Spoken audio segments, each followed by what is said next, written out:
Oh boy. Oh boy. It's time to upset some people because here's my top 10 albums of 2023. Travis Scott is nowhere on it. I can't believe it. Can you believe it? Oh my God. I don't like to rage. Sorry. I just like to poke fun of Travis Scott fans because you guys come out of the woodworks anytime I say I don't like what he does.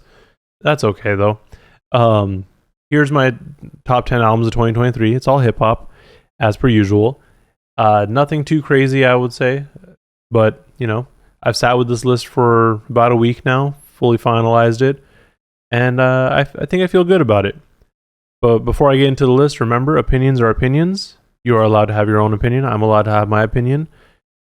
You can't be objective with opinions. That is just how things work. And, you know, if you disagree with it, maybe you'll understand that other people can think differently than you. Like, not everyone is a hive mind. Crazy thought, huh? Anyways, starting at number 10 is JPEG Mafia and Danny Brown with Scaring the Hose and the DLC. I love JPEG Mafia, and I love Danny Brown. So, it shouldn't be surprising that this project is at least on the list. While it is not a project that I can listen to at all times, I still appreciate it for what it is. However, I do feel that the DLC EP for it adds a lot more. And personally, I think I've listened to the DLC more than the actual album itself. Even though, I mean, it makes sense because the EP is shorter and all that. But I am more drawn to that than the actual album. And I think a lot of that has to do with the EP feeling a little bit more focused. Like, it's not as crazy and outlandish. But, you know, if you think about it, the whole idea of Scaring the Hose is to make this wild and abrasive music to scare the hose. So the way that the actual album went made sense. But not enough for me to put it higher up on the list. Moving on to number 9, we have Nas and Hit Boy with Magic 3. Nas and Hit Boy have ended their 3-year, 6-album run with Magic 3. And as a final installment, it's pretty damn good. Like, Magic 2 came out, like 2-3 months prior, and I wasn't super big on it. And then Magic 3 comes out, I'm like, oh, wow, this is pretty good. And I think a lot of it has to do with the content on the project, because with this album, the release coincided with Nas's 50th birthday. So Nas had a lot to reflect on. He was reflecting on the project. He was reflecting on the run that he had with Hit Boy. He was reflecting on his place in hip hop. He was reflecting on him turning 50. So it felt like a very good wrap up to what they had going. Up next at number 8 is Monty Draper with 33. 33 is an important album to Monty Draper, fully produced by Stephen King, and it's essentially a recap of his past 33 years, as well as a way to honor his brother, who would have been 33 when they had first started working on the project back in 2019. So it is a very personal project, and I feel like it gains a lot more from the deluxe that came out just shortly after it. Overall, enjoyable project, nice Bay Area, Richmond music. Yeah, definitely check that one out.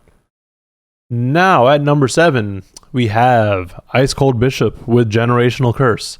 Ice Cold Bishop is a newer artist to me and to the world, I suppose. And even though I've apparently heard him on a handful of features before, I just never really noticed, I guess. Like, I never really realized who he was. Ice Cold Bishop blends a sort of West Coast sound, like in terms of production and just how he raps, with some very interesting vocal inflections that are pretty reminiscent of Danny Brown, like, you know, his more wild Danny music, and all while, you know, tying in stories of generational curse. I mean, it ranges from, you know, drugs to violence to just everything that you would probably deal with growing up in South Central LA. As his debut album, I think this project is fantastic, and I really can't wait to see what he has coming next for us. At number 6, we have Ian Kelly and Drew Banga with Soul Full of It. Ian Kelly has been one of my favorite artists over the past few years, and he continues this trend with his latest Drew Banga produced project, Soulful of It. If you haven't checked out the interview that I had with him, definitely do so to get a better idea of the project. But Soulful of It basically just it tells his story through the variety of sounds that he was surrounded with as he grew up in Oakland. And I think that's kind of where I'll leave it, because the album should speak for itself. Continuing this Bay Area trend, we have Monty Draper again, but this time with Kevin Allen, with Every Blue Moon. Monty Draper and Kevin Allen have great chemistry, and it's always a joy to hear them on a track together. So when I saw them coming together again for this project, I was very excited. It's honestly an easy album for me to throw on and just listen to, because the production's pretty laid back while maintaining dope lyrics and a little bit of Bay Area flair. You know, we love that here. We love that little bounce, especially with the track Earl and Todd, which is just a straight up homage to E40 and Too Short, and they did a pretty good job with the voices too.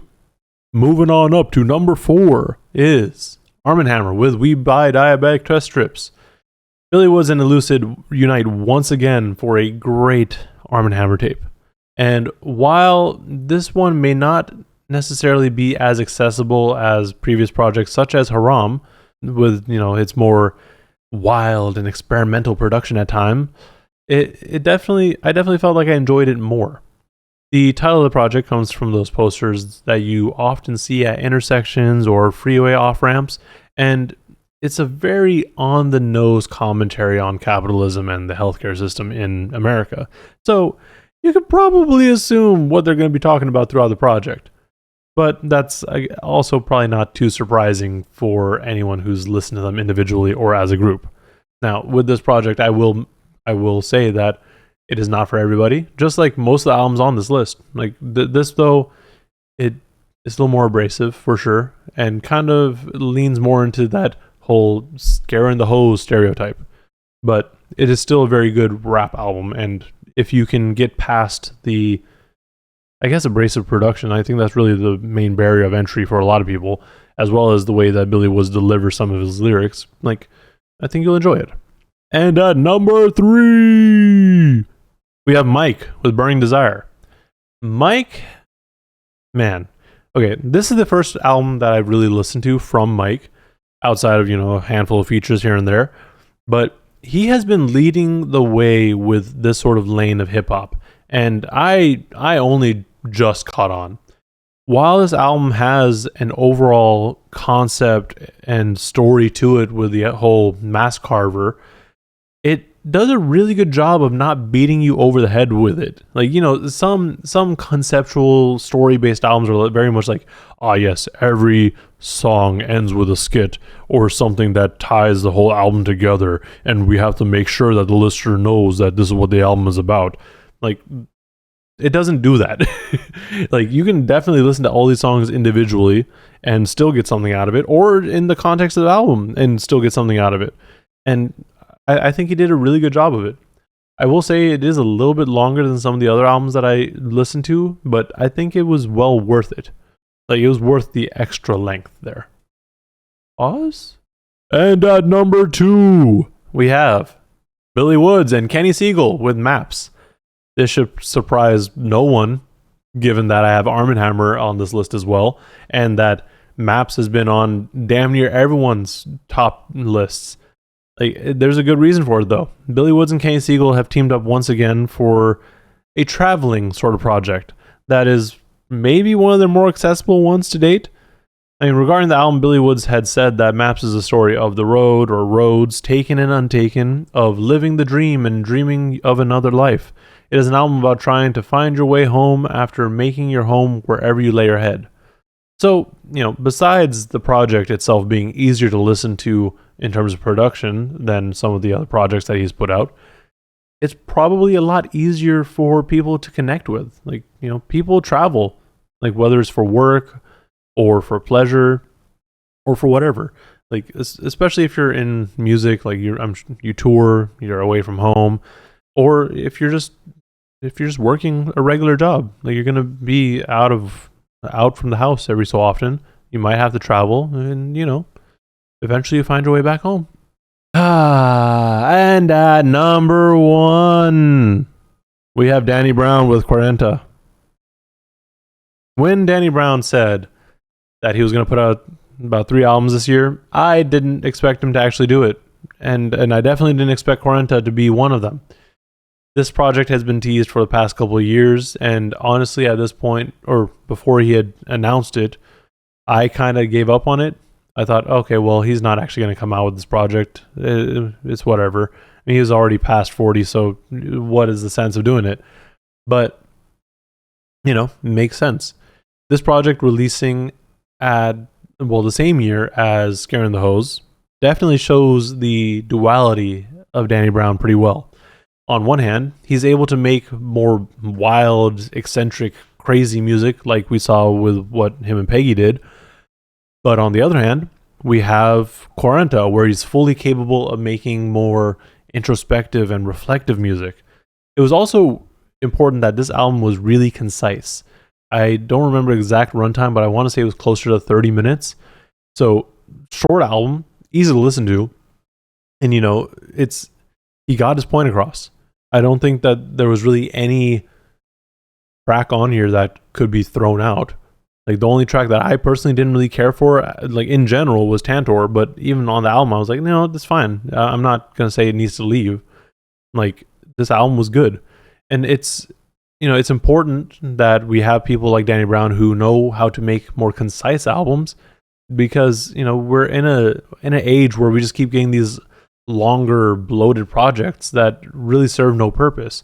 Like, why does, for example, Drake's album have to be 20-something tracks long when he could very well get the same point across in half that and actually put out an album that people would say is good rather than just kind of mediocre, And I'm picking on Drake, but that goes for most other artists who put out these long albums. Like, you really have no need to.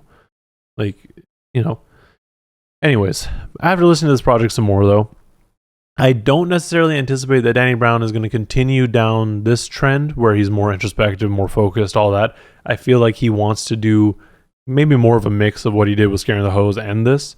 But we'll have to wait and see. Regardless, though, this is definitely a breath of fresh air. And that's it. That's my top 10. However you may feel about this, let me know in the comments below. While you're down there, like, subscribe, all the normal stuff. But also in the comments, let me know what you would put on your top 10 albums. Maybe top 5, top 3. It doesn't have to be in any sort of order. And if you haven't already, check out my honorable mentions of 2023 as well. There's a whole 11 albums on that too. And they're not in any order. They're just there. There's albums I wanted to mention. But that's all I've got. This is the last video of 2023. So thank you for being here. Thank you for watching. Thank you for subscribing. Thank you for leaving all the mean comments. I really appreciate them. And I look forward to more. 2024, we're gonna try some new things. So stay tuned for that. Thank you for watching, and please stay safe out there.